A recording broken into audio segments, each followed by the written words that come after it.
Hello and welcome to the Next Gen Racing YouTube channel for our weekend review. And for those of you who don't know from our last video, Jack wasn't feeling too great. He's still not feeling too great and has completely lost his voice. So I'm on my own today and I'm going to be reviewing the action from the weekend just gone, along with looking over some of the 2-year-olds that we've seen throughout this season. But I've told Jack to get some rest because I want him to be available for Wednesday night's video that we're going to be filming. It's going to come to you guys on Thursday evening, which is our Kipco British Champions Day preview. We're going to preview all of the races from Ascot on Saturday. Jack and I are lucky to be there.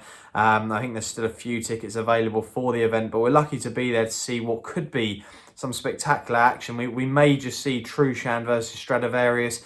We might see Baid versus Palace Pier. We might see Mishriff versus Adayar. It could be a really spectacular day. And then we have the Balmoral handicap at the end of that card. So Jack and I can hopefully find you some big price winners. But that should hopefully be coming to you on Thursday at around 6 o'clock. So do look out for that one because I think it's going to be a spectacular video with hopefully some decent winners from myself and Jack, but it's going to be a really good one. I'm looking forward to that. But let's get into the review from the weekend just gone, and we had the action at Newmarket, and I'll quickly discuss first of all the big race that was on the Friday, which was the Fillies Mile. This was won by Inspiral. Now Inspiral's now 4 from 4 from her maiden. She's gone from listed company to Group 2 to now Group 1 class, and she has looked sensational, and she is the top 2-year-old filly from this year. There's no doubt about it. And this horse has been installed at around 3 to 1 for the 1,000 guineas. It's a rough price that most bookmakers are offering for next year's 1,000 guineas. And I have mentioned on this channel before with regards to betting ante-post for the Classics next season, if you can get a decent price, then fair enough, it's worth taking it. We're looking 25, 33 to 1 bigger.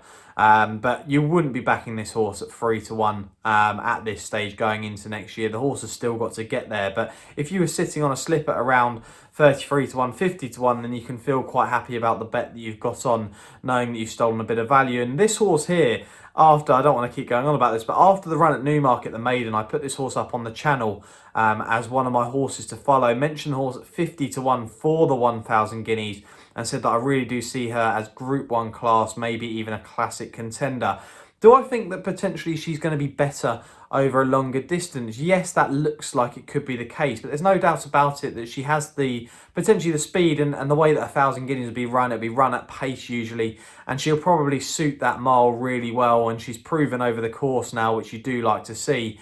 I do think that listening to Godolphin, he was mentioning about potentially, they were question with regards to the Oaks over a mile 4. He seemed more likely to go to the Diane, the Prix de Diane, the French Oaks, because that's over a mile and 2, and potentially that's where they see this horse's optimum trip. We'll have to wait and see until next season. Obviously, the 2-year-olds, they're going to winter, and we're looking forward to seeing that. But she has looked the star. She's an unbeaten filly, and I'm really looking forward to her. Now, let's go on to the colts now, and we go on to the Godolphin dominance from the Saturday. Obviously, they won the Autumn Stakes with Coribus, and then the Dewhurst they won with Native Trail. Now, we'll start with Coribus, who I've been quite excited about even since that Royal Lodge run. I mean, Buick would probably admit to the fact that it wasn't the best ride from him. He probably kicked too soon, and definitely the best horse in the race didn't win that day, in my opinion. I do think that the Johnson horse from that race, the Royal Lodge, I do think that horse is going to be very smart, looks like a Derby contender, maybe even a Ledger contender for next season. I know it's early to talk about that, but the horse looks like a right stayer, so looking forward to seeing I think it's Royal Patronage next season. But looking at Coribus, the horse travels so strongly, makes it look so easy. Buick was just hidden in behind, switched the horse to the stand side, and drew clear. And he does look very smart. He does look more of a Derby contender. I mean, I can see this horse will probably run in a Guineas around 5, 6 to 1 for the 2,000 Guineas next year. But I see this horse more of a Derby contender to Native Trail, and I'll discuss why in a second. But yeah, Coribus looks really, really smart. I'm very excited about this horse, and yeah, we'll move on to Native Trail now, and we'll compare the two of them. But Native Trail's obviously gone and won the Dewhurst, which was the big race from the weekend, and yeah, he does look very, very good. He looks like a massive big horse, and that's why I don't think he's potentially a Derby horse for next season. Big horses don't seem to suit Epsom, but he does look like he's a massive Guineas contender, short as 5'2", 3-1. Again, there is no value in taking that. Yes, he is the smartest 2-year-old, but we've seen stuff like this with Pinatubo last season. You've got to wait to see how these horses win, so they've got to get to the Guineas, and there is no value at this stage in a price like that. But anyone sitting on bigger prices, then fair play.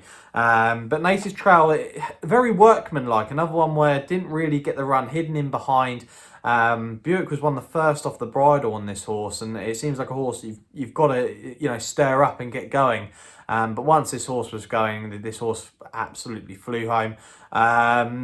What do I make of the two of them, the two Godolphin horses? Because the comparison was there. Appleby was questioned over which horse he preferred, and you could say people were saying he was swaying towards Caribus, and you can understand why in the way that the horse looked so smooth through the run. But Native Trail, in my opinion, still looks like the best 2,000 Guineas contender out of the two. I do think that Caribus is going to be Group 1 class next season. I am very excited by him, and I just think that Native Trail, that with the size, I just don't think would suit a Derby, and I don't even know whether a mile 4 is going to suit that horse in time. So we'll have to wait and see with regards to that one. Let us know down in the comments what you make of the two horses. I'm intrigued to know what you make of Caribus and Native Trail, who you prefer with regards to them. I think they are both two very good animals. They could both turn up in the 2,000 Guineas. I can definitely see that happening, but I can see Caribus going on to stepping up in trip more than I can see Native Trail. But I think they're two sensational horses. I really do hope this year that we see a lot of these horses winter well and come out and become the superstars we've been looking for, that unbeaten superstar. That's exactly what we need in the flat game. Someone like, a new Frankel. That's what everyone wants to see. And it does make racing really exciting to watch. So I'd love to see them go on to much bigger things. Other 2-year-olds from the season that are definitely worth noting. I mean, we could roll through a load of names here, but you've got the likes of Perfect Power, who won the Middle Park Stakes. We look at other horses in here. You've got Coutura. You've got Sandrine, Angel Blue, New Science for the Appleby Yard. Very interesting one when it comes to good ground as well. It'd be fascinating to see how that horse wins. Intrigued to see the plans for that horse. We've got Lusail, Reach for the Moon, Asymmetric, Castle Star, Modern Games, Ebro River, Atomic Force. So there are plenty of decent 2-year-olds to look forward to going into next year, and I am very excited with regards to that. And the reason I didn't mention any of the O'Brien runners was because I just wanted to discuss some of the Aidan O'Brien runners now, because Aidan O'Brien probably hasn't had the best year. There's no doubt about it. He hasn't had his, typical Group 1s all over the show year, and he's obviously had a good season by any trainer's sort of, mark. That's what they expect to, that's a good season if they're winning the Oaks and winning other Group 1s. But Aidan O'Brien's always been dominant. I wouldn't say this year he has been as dominant as he has been in previous years, but he's had some decent looking 2-year-olds. We look at the likes of Luxembourg, who is now your anti-post favourite for the Derby, and he's also in the Verton Futurity as your favourite. You need to take note of horses that go to the Verton Futurity, due to the fact it's had in recent years had a very good record, that race, of throwing up a 2,000 Guineas winner. So do look out for whoever wins that. And the other one is Point Longsdale. Now, I definitely would not be giving up with this horse. I think Point Longsdale ran in the National Stakes behind Native Trail, but O'Brien's horses that weekend at the Curragh, they weren't running to true form. I'm still convinced about that. I think that weekend the only winner that O'Brien had was St Mark's Basilica. And the fact that that was happening, obviously Snowfall was running that weekend as well, but I think you could have marked up that performance from St Mark's Basilica. Unfortunately, the horse has been retired, but the other horses just weren't running quite to the form that they should be. And I do think that potentially he's still got something left in him. I don't know where his next step will be and whether he's been put away for the season and potentially goes on to a 3-year-old campaign, but looking forward to that horse there. And everyone wants to see Reach for the Moon as well go on to Derby success with regards to the Queen's Jubilee next year. So very, very interesting to see, as well as the 2 Godolphin horses that I want you guys to compare and let us know who you think is the better of the 2. Let us know who you think is the best 2-year-old to follow for next season. Maybe not one of the obvious of Native Trail and Caribus, but let us know one that you think is worth keeping an eye on going into next season. Obviously, we've still got the Futurity, so there could be something really good to come out of that race. It'll be interesting to see that in a few weeks' time. I'm just going to give you 3 horses that I'd like to note as 2-year-olds for next year going into the 3-year-old campaign. The first one, I'm still going to stick by this horse, and you might think, Sam, give up with this horse. But I do think this horse could potentially be a better 3-year-old, and that is going to be Masekela for the Andrew Balding yard. Murphy still thinks a lot of this horse. I know he does.